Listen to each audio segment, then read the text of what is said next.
कड़कड़ खिला जमाई राजा राम मिला कि मिथिला का कड़कड़ खिला जमाई राजा राम मिला। मिथिला का ये गीत वैसे तो ये इसको भोजपुरी भी बोला जाएगा, हिंदी भी बोला जाएगा, लेकिन जो मिथिला का इसमें नाम आया है ना वो बड़ा सुंदर तरीके से लिया गया है। और वाकई एक बार आप लोग अपने लिए एक जोरदार ताली बजा लीजिए। वाकई मिथिला का ये प्रेम बहुत ही प्यारा है और मैं चाहूंगी ये प्रेम हम सभी को आजीवन मिले। आइए लोकगीत की शुरुआत करते हैं। आज एक बड़े अच्छे गाने से मैंने सोचा आज पहले वही गाएंगे।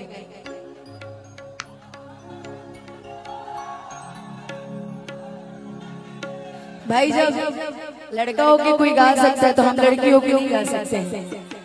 अरे बना तारा टाइट ना हो जाए ढीला,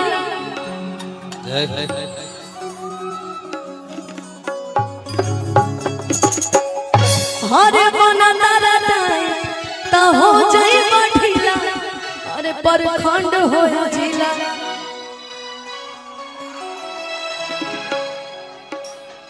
भाई सब अपना अपना बोलता है तो आज मैं भी अपना अपना बोल देती हूँ कि बना तारा टाइट तो हो जाए ढीला, अरे परखंड हो जिला यही गाने से गिला,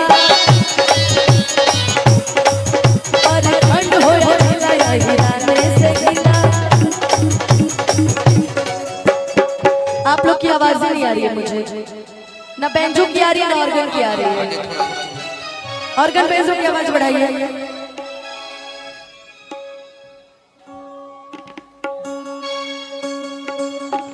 कि बना तारा टाइट तो हो जाए ढीला, कि बना तारा टाइट तो हो जाए ढीला।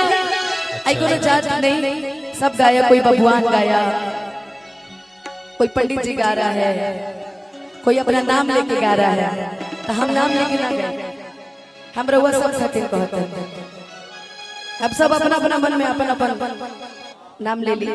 एक पवन जी बबुआन पे गईले बानी तो सब भाई है, सब दोस्त है, सब मित्र है, लेकिन भाव है कभी कि बना तारा टाइट तो हो जाई ढीला, अरे परखंड हो जिला यही गाने से गिला, परखंड हो जिला यही गाने से गिला।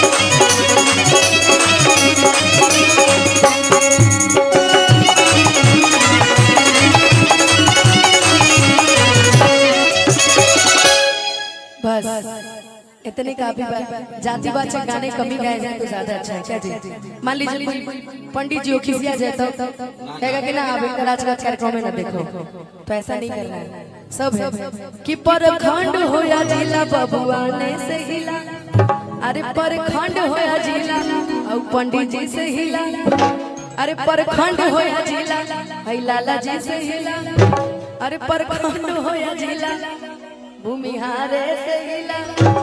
भाई सब अपने में, ऐसा नहीं मेरे लिए सब बराबर है कि परखंड हो जिला भाई अनुपमे से हिला। आई मिश्रो जी से हिला। हाँ पंडित जी में सब क्यों आवे या मिश्रा जी पंडित जी ता एकरा में बुरा नहीं मानेंगे, सब क्यों अपना अपना खातिर। लेकिन आई एगो हमार बहन के गाना और कहले रह कि दीदी कबो चाहिए तनी गई है अच्छा कि